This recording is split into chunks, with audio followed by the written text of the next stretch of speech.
সমাজের চারপাশে প্রতিনিয়ত নতুন নতুন মাদকের ছড়াছড়ি, এতে আসক্ত হয়ে পড়ছে তরুণ তরুণী থেকে শুরু করে সব বয়সের নারী পুরুষেরা।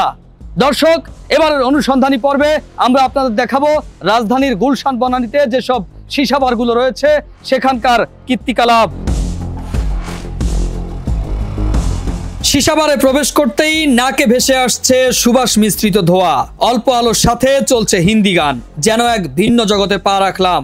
মাদকদ্রব্য নিয়ন্ত্রণ আইনে বলা আছে 0.2% বেশি নিকোটিন যুক্ত যে কোনো তরল পানীয় খ শ্রেণীর মাদক। সীসা বিভিন্ন ধরনের ভেষজের নির্যাস সহযোগে 0.2% বেশি নিকোটিন এবং এসেন্স ক্যারামেল মিশ্রিত স্লাইস দিয়ে তৈরি। এটি বহন, সংরক্ষণ, ক্রয় বিক্রয় করা আইনত অপরাধ। আইনে নিষিদ্ধ হলেও প্রকাশ্যে চলছে সীসার কারবার, দেখেও না দেখার ভান করছেন সংশ্লিষ্ট কর্মকর্তারা। সম্প্রতি সেলসিয়াস ও আল গ্রিসিনো সহ কয়েকটি সীসাবারে অভিযান চালিয়ে মামলা করেছেন ডিএনসির ঢাকা মহানগর উত্তর কার্যালয়। যেগুলোতে অভিযান চালিয়েছিল সেগুলো এখনো চলছে। শুধু তাই নয়, এর আশপাশেও রয়েছে একাধিক সীসা লাউঞ্জ। নাম প্রকাশ না করার শর্তে একটি সীসা লাউঞ্জের কর্মচারী জানিয়েছেন, মাদকদ্রব্য নিয়ন্ত্রণ অধিদপ্তরের কিছু কর্মকর্তা এসব দেখেও দেখছেন না। অভিযোগ রয়েছে তারা এসব লাউঞ্জগুলো থেকে অনৈতিক সুবিধা পেয়ে থাকেন, আর তাই বেশিরভাগ সময় চুপ থাকেন। মাঝে মাঝে লোক দেখানো অভিযান করলেও তা আসলে কার্যরত কিছু নয়। কথায় আছে সর্ষে পড়া দিয়ে নাকি ভূত তাড়ানো যায়, তবে সেই সর্ষের মধ্যেই যদি ভূতের বসবাস হয় তবে তাড়াবেন কি দিয়ে? মাদকদ্রব্য নিয়ন্ত্রণ অধিদপ্তরের কর্মকর্তারা বলছেন এসব সীসাবারের বিরুদ্ধে নিয়মিত অভিযান পরিচালনা করেন তারা, তবে বাস্তবে দেখা যায় কোনো নিয়মের তোয়াক্কাই করছেন না এসব সীসাবারের মালিকরা। এদের এত ক্ষমতার উৎস কোথায়?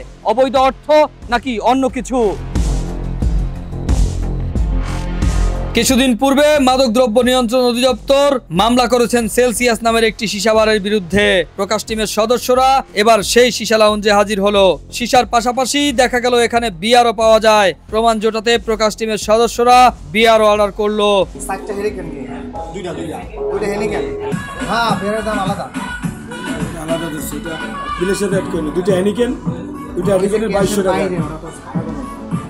মানে ওইটা এই বিলের বাইরে 2200 টাকা, দুটো হ্যানিকেন। টোটাল 3900 আর এসে 2200 টাকা হয় 6143।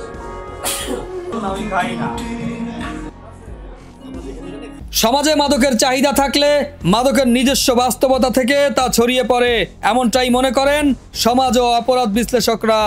সমাজে যদি মাদকের চাহিদা থাকে তাহলে পরে সেটা চলে আসবে। আপনি সেটা মাদকদ্রব্য নিয়ন্ত্রণ অধিদপ্তর, পুলিশ, তারপরে আপনি আইন কানুন, সেটা দিয়ে খুব বেশি আটকানো যায় না। সেটা বাংলাদেশ না, সারা পৃথিবীর বাস্তবতা, এবং এটার পেছনে একটা বড় অর্থনীতি আছে। এবং যতক্ষণ পর্যন্ত আপনার সমাজে নানা কারণে মাদকের চাহিদা তৈরি হয়, একটা হচ্ছে হতাশার জন্য, আরেকটা হচ্ছে যে বিষণ্ণতার জন্য, আর একটা হচ্ছে যে আপনার কেউ কেউ নানা কারণে মাদক দ্রব্য গ্রহণ করে, হ্যাঁ, এটা তাদের নেশায় পরিণত হয়। মাদকদ্রব্য নিয়ন্ত্রণ অধিদপ্তরের কর্মকর্তারা বলছেন তারা নিয়মিত অভিযান পরিচালনা করেন, তবে বাস্তবে দেখা গেছে অসামঞ্জস্য চিত্র। অবৈধ ব্যবসায়ীদের বিরুদ্ধে কি ব্যবস্থা নেবেন জানতে চাই এই কর্মকর্তার কাছে। সীসাবারটা আগে থেকেই ছিল, 18 সালের আগে থেকেই ছিল, তো তখন আইনে অন্তর্ভুক্ত না থাকায় কিছু করার ছিল না। 3টা সীসাবারে তাদের আলামত পরীক্ষা করে 0.2%-এর বেশি পেয়েছি।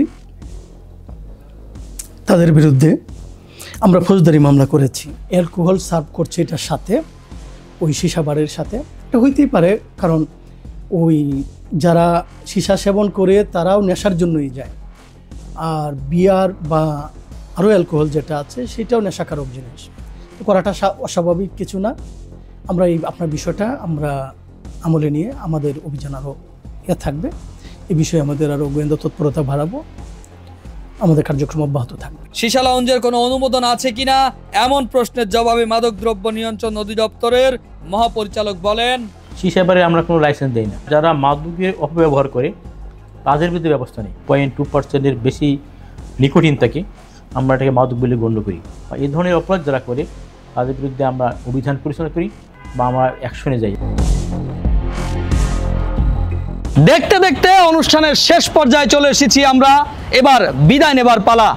আবারও দেখা হবে নতুন কোনো অনুসন্ধানী গল্প নিয়ে। ততক্ষণ সবাই সুস্থ থাকুন, ভালো থাকুন। আর হ্যাঁ, আপনার চারপাশে ঘটে যাওয়া যে কোনো অপরাধমূলক ঘটনার তথ্য দিয়ে সহায়তা করুন।